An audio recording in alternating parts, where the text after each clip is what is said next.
I'm Ethan Carter, and I live in Silverwood Estates, a suburban neighborhood where every driveway is spotless and the air smells of fresh-cut grass. It's the kind of place that promises peace but hides malice, and that malice's name is Karen. Dempsey, the HOA president who rules with a clipboard and a scowl. This story is about her, me, and my son Noah, whose therapy dog she poisoned, thinking she could break us. She didn't know I'm a veterinary crimes investigator, and I was about to make her pay. Noah's 10, with sandy blonde hair and a laugh that could brighten the darkest day, even when his autism makes the world overwhelming. He struggles with sensory overload, often retreating into himself, but his therapy dog, Bella, a golden retriever with soulful brown eyes, has been his anchor. 3 years ago, after my wife's car accident left me a single dad, I moved us to Silverwood Estates for a new beginning. I'm a tall guy, reserved, used to investigating animal cruelty cases in my job. But here, I'm just Noah's dad. I don't advertise my role as a veterinary crimes investigator, enforcing laws to protect animals like Bella. All I wanted was a safe haven for Noah. And Bella gave us that. Bella was Noah's lifeline, trained to sense his meltdowns, nudging him gently to calm his storms. She'd lie beside him during sensory overload, her warmth steadying his breathing, or fetch his weighted blanket when he needed grounding. Noah would stroke her golden fur, whispering secrets, his voice soft but clear. I'd watch from the kitchen, my heart swelling as he giggled, tossing her ball in our fenced backyard. Neighbors loved Bella too. Mrs. Hadley, the librarian next door, would bring treats, saying, "Bella's a blessing." Kids like Ellie from across the street would pet her, and Noah would beam, his shyness fading. Bella was his bridge to the world. Everyone saw that except Karen. Karen Dempsey had been after us since we moved in. Maybe it was Bella's occasional barks, which she called a nuisance in her first hateful letter. Maybe it was Noah's meltdowns in the yard, too disruptive for her perfect Silverwood Estates. She'd storm over, her short gray hair stiff, her deep neckline blouses flashing, her curvy, bulky frame casting a shadow as she barked about pet violations or noise complaints. Her eyes, cold and judgmental, lingered on Noah's fidgeting hands like they offended her. I'd nod, quiet Bella, pay her fines, and keep the peace. Noah had enough challenges: school struggles, sensory triggers, the grief of losing his mom. I thought I could handle Karen's pettiness. I underestimated her cruelty. It was a sunny May afternoon when the nightmare began. Noah was in the backyard, tossing Bella's ball, his laughter echoing as she bounded after it. I was on the patio, sipping lemonade, reviewing case files, glancing at them with a smile. Bella's food bowl sat by the fence, filled with her usual kibble. Then Karen marched into our yard, her face twisted with rage, her clipboard clutched like a weapon. "That dog's a menace," she shouted, pointing at Bella. "She's barking too much, and I'm done." I stood, keeping my voice calm. "Bella's a therapy dog, Karen. She's trained on my property and helps Noah with his autism. Leave her alone," she scoffed, her eyes flicking to Noah, who'd frozen, his ball dropping. "Therapy dog. She's a pest. Keep her quiet, or I will." She scribbled on her clipboard and stormed off, her heels sinking into the grass, leaving a trail of venom. Noah's eyes met mine, wide with fear, his hands flapping. "Will she hurt Bella, Daddy?" His voice was small, shaky. I knelt beside him, ruffling his hair. "No way, buddy. I'll protect her." But his trust wavered, and a knot tightened in my gut. Karen wasn't bluffing. I spent the next day securing Bella's space, checking the fence for gaps, locking her food in a shed.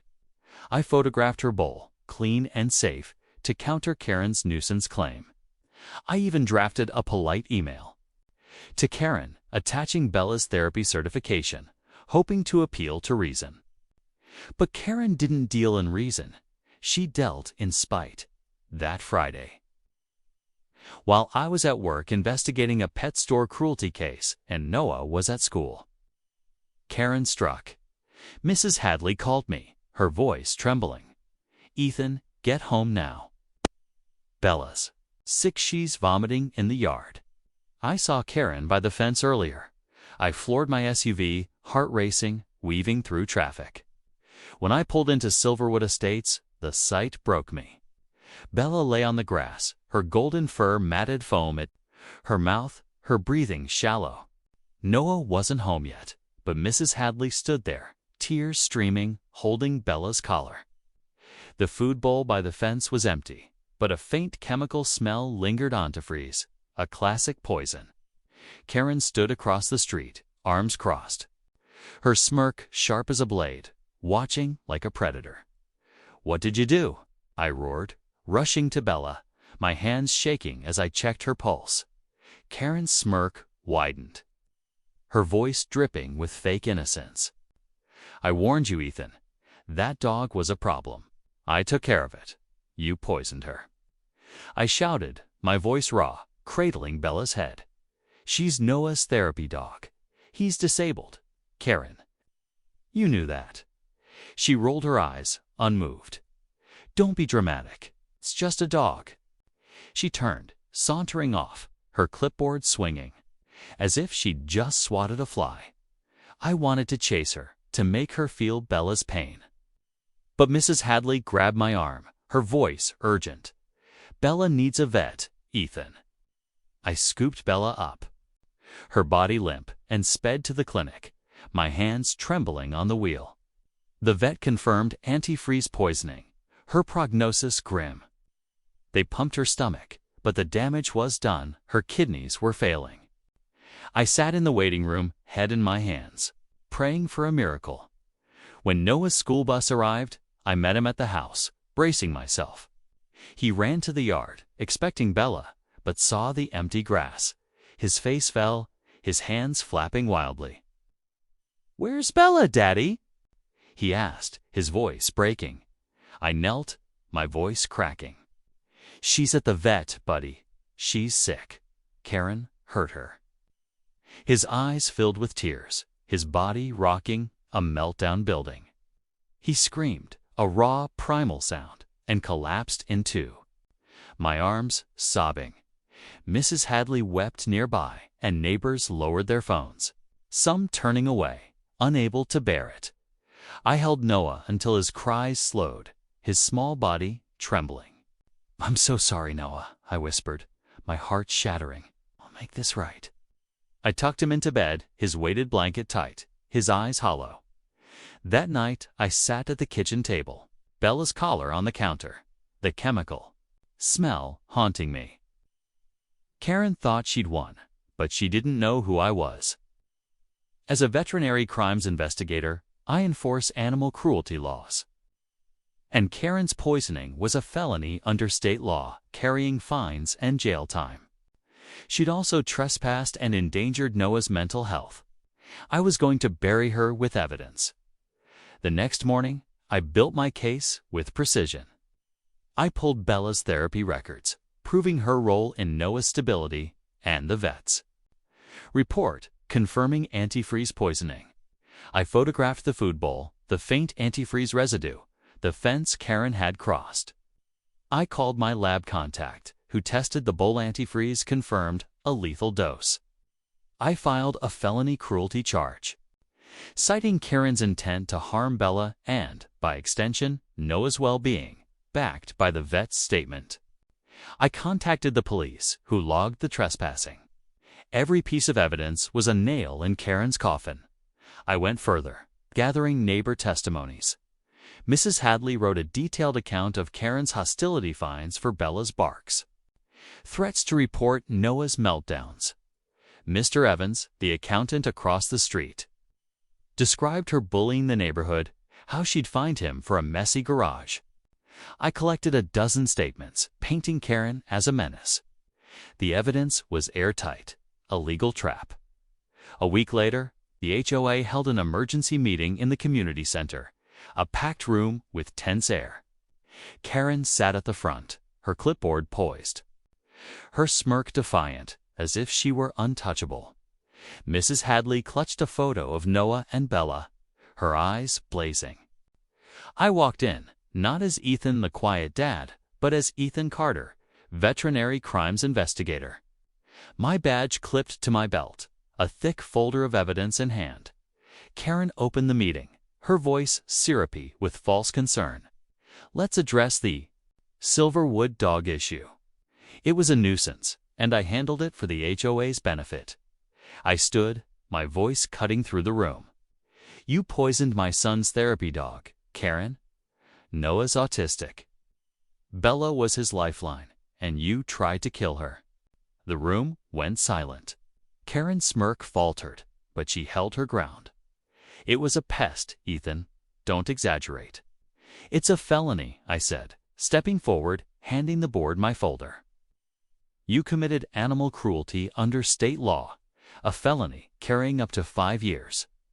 You trespassed and endangered a disabled child's mental health. I've filed charges with the state. Gasps rippled through the crowd. I plugged a USB into the projector and played a neighbor's video. Karen by the fence, pouring liquid into Bella's bowl, her smirk clear. Mrs. Hadley sobbed, holding up Noah's photo. A man shouted, "She's a monster." Karen leaped up, red-faced. This is a setup. You're framing me. It's justice, I said, my badge glinting. I'm a veterinary crimes investigator. You hurt my son, and you're done. The room erupted. Neighbors chanted, "Step down."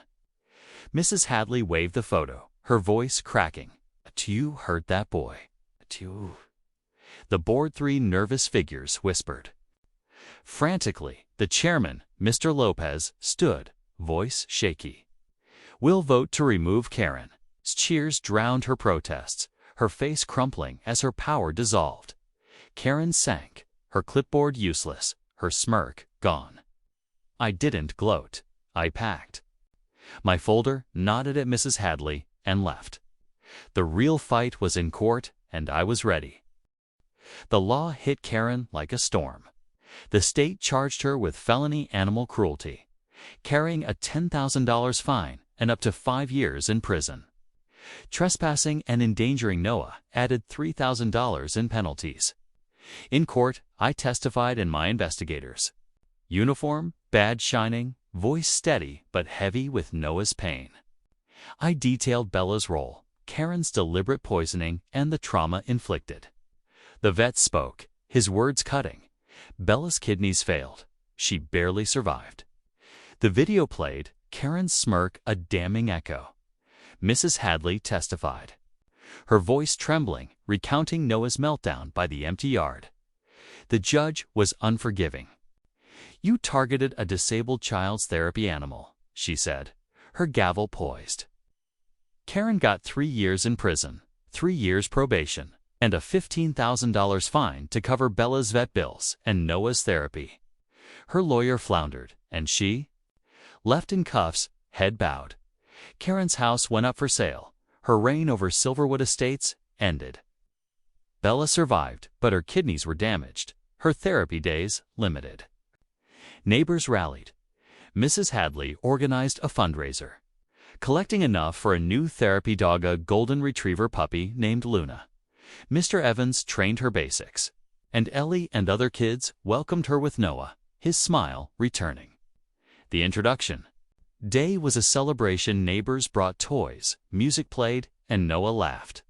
Luna licking his face, Noah didn't bond instantly. Bella's absence lingered, his trust shaken. But one evening, Luna nudged him during a sensory moment, and he smiled, stroking her fur. "She's soft, Daddy," he said, his voice clear. I knelt beside him, my heart full. "She's yours, Noah." Weeks later, as summer bloomed, Noah played with Luna daily, his laughter echoing again. Mrs. Hadley brought treats. Kids tossed balls, and the neighborhood felt alive. Luna bounded by Noah's side, a new lifeline. Silverwood Estates. wasn't perfect, but it was ours. Karen was gone, and Noah's joy returned.